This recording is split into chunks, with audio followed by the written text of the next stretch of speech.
So it is Monday. It is the 16th of March, and let's see. Let's get this party started. Alright, well, first of all, nothing like opening the wrong thing. Not what I needed. Let's see if we can find it. Let's see if we can find it. Okay. I'm in an okay mood. I took a nap. That's like a really generous thing for what that was, too. It was more like being a daze for a couple of hours. Yeah. So it is the 16th with my notes. Looking for them. Loading. I don't know why I closed these. Probably because I thought I wasn't going to do this video at this point. Probably. Alright, so it's Monday, which means it's time for Monday motivation. Normally, we talk about what motivates me, what's helping me get through the week, what's helping me stay on track, whatever, and the hopes that maybe this will also help you stay on track and get through the week. We happen to be in the middle of a pandemic right now, so everybody is freaking the fuck out, which is totally understandable because, like pandemic, it just sounds like a really uncomfortable word. So first of all, don't touch your face. Don't do it. Don't do it. And wash your hands. And don't be a jackass and hoard things, okay? Like, that's not cool. There's a lot of people who don't have stuff now, or can't get to stuff, or are being price gouged or whatever because people who don't need stuff are hoarding it. So don't be that person, okay? I know you're not going to be that person, but encourage other people not to be that person, right? Ow.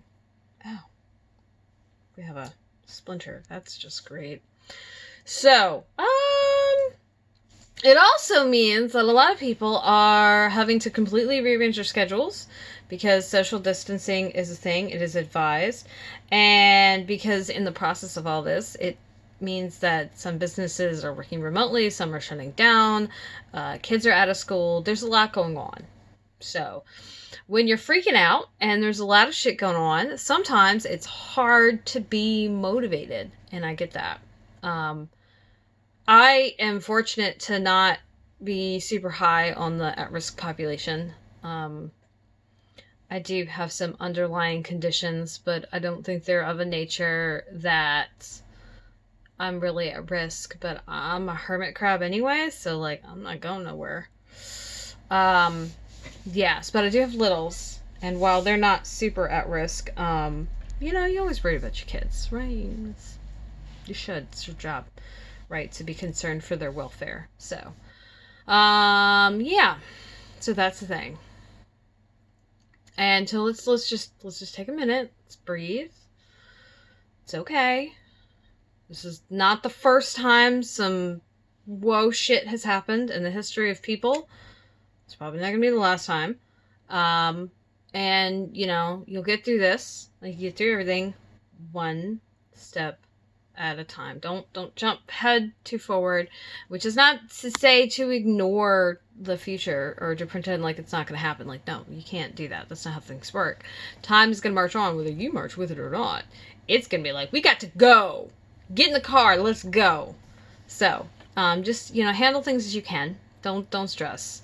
And I say this as somebody who's full of anxiety and, depression and everything like that. So, like, I know that just not wanting to feel this way is not how you don't feel this way. Just understand that stressing about something that you can't do anything about is not helpful. Direct your attention and your focus to the things that you can do, which is what I'm going to call as my motivation this week. So, segue. So, I have a ton of backlog. I have a lot of things that I have to do. And lately my schedule has been such that I get up, drop off the short human, and then I go straight to the gym. Because apparently I've been, like, living at the gym. Yeah. Well, then I'm gone, and I've been increasing my gym time. Slowly but surely, since the beginning of the year. And then that means that I get home a lot later, and my morning time that I would have been using to work is poof, gone. Like, it's gone. And so that's led to some real serious adjustments. And it also means that maintenance work is not getting done. And then anything beyond maintenance work, like future plans, we're not working towards them. And why isn't this done yet is not being worked towards. So it puts me in a bit of a pickle. And what I've decided is I'm going to use this time where my schedule is basically barren because not going anywhere, not taking the little anywhere, to do some of that backlog stuff. Because, right, having that backlog, having these things hang over my head and my brain saying, well, this is really simple stuff. Why isn't it done yet? And most of it is because it's a backlog. It's a huge stack pile.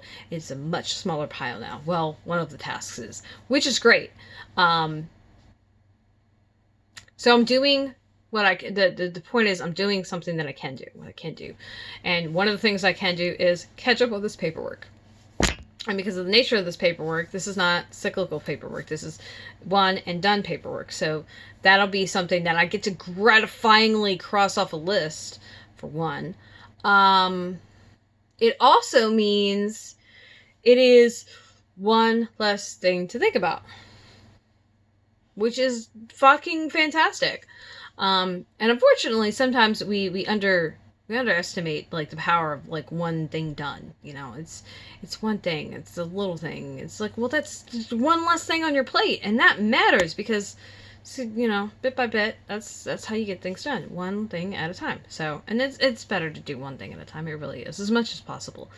I know that being a parent, it's hard to do one thing at a time. Usually, you're being pulled in multiple directions for lots of reasons, but, you know, do what you can as you can. And that's kind of my point is, don't feel bad about how you have to do things. Don't feel bad about how you have to survive or make things work.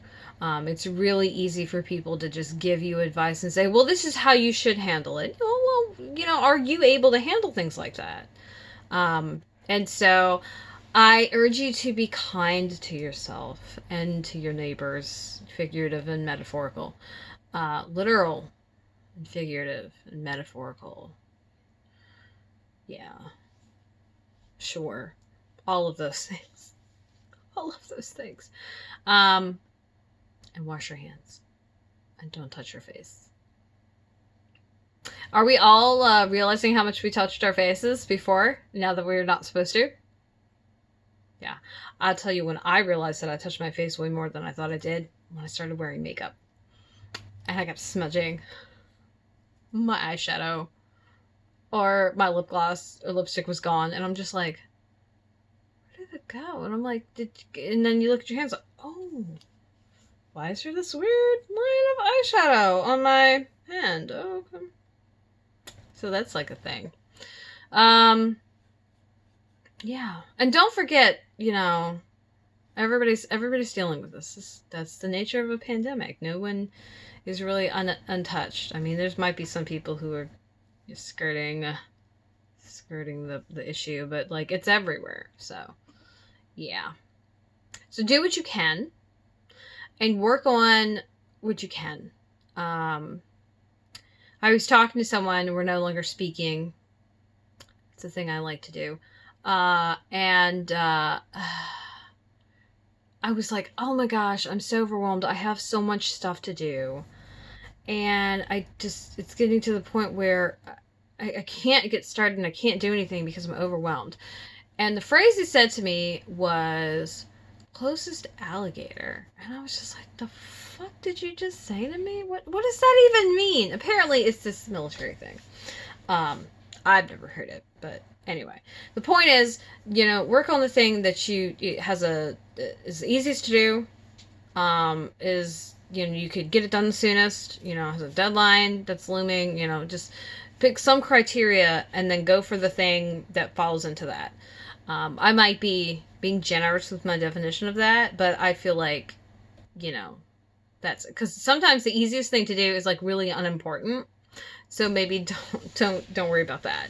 If you have something that has a deadline and, like, needs to be done, right? So there's that. Also, sometimes if you start off with something that's too easy, it feels like you didn't do anything. Sometimes if you start off with something that feels really hard and has a lot of steps and it's just like a very involved thing, that can also kind of interrupt your ability to do it because it just feels so much. No matter what, though, remember, task, not project. Okay, so little example. One of the things I'm doing is entering all the receipts. I have a stack of receipts. I have a supply system.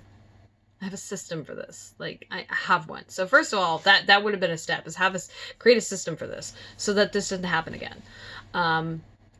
But one of the things I did, one of the steps I did before, this is just an example. So entering a receipt for me is 5 documents. What? 5 documents, photographs, and then putting it on my Patreon queue. And then, of course, putting the thing away, filing the document, the receipt itself.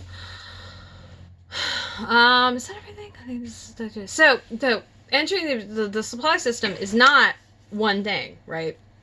So because I had a stack and because it was overwhelming, because it was like so friggin' much, what I did is I said, okay, well, how about this? Take all the receipts, because I knew it was more than 1 year, and divide them out into years. That's it. That's the whole step. Divide them into years. So I did that. And then the next step was, okay, now divide them into months. And then put them like in order as you're doing that. Which technically you could call that 2 steps, right? And then it was enter them one by one. Now, I could have said, well, write down all the overhead, and actually consider doing that. But you know, when stuff is written down on a receipt, sometimes it's like weird abbreviations that don't make any damn sense to you. Then like some of these were from last year, like earlier in the year, and I'm just like, I have no idea what the hell this was. And so I'm like, basically just typing what's on the receipt and just calling it good. I'll figure it out later. Maybe. But that's okay. Whatever. So, that was a way to turn what is actually a project into a single step. And then another step, and then another step, and then another step. In such a way that those steps are manageable individually on their own. And so consider if you've got anything to take care of in light of the pandemic, or just in the results of it, right? Like the shifting in your schedule and other stuff like that. Consider how this thing, this event, this project, this big task, which is not a task is an action, is the one thing, do this thing. How can you break it down? Also, how can you get help? How can you help other people, right? Obviously, we need to socially distance ourselves and whatnot, but you know, you can help other people by communicating, right? By doing what you're supposed to do and stuff like that. So there you go. All right. That is it. Tomorrow we've got a art haul. Well, it's a magic haul, really, is what it is. I've already got it recorded. I don't know if so by the way, I keep telling myself I'm gonna like record more videos ahead of time, and then my brain like melts out of my ear and stuff like that. That's cool. And I get tired, or I get headaches, or just decide that I need to disassociate for like hours. I woke up to a disassociative episode on Saturday. That was super fun.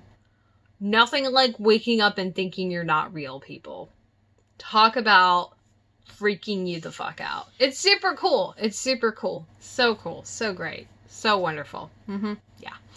Not at all. Terrible. Horrible. Really shitty way to, I know.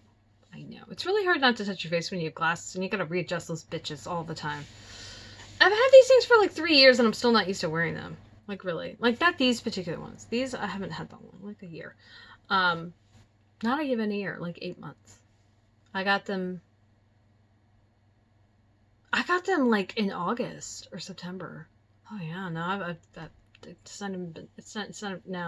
not been that long at all. It 6 months. I can't math. Just leave me alone, okay? Just leave me alone. Numbers are hard. I don't like it. Yeah. So tomorrow. Stuff and things. All right, I'm trying to keep these under 15 minutes. Stay safe. You can do this. See you tomorrow.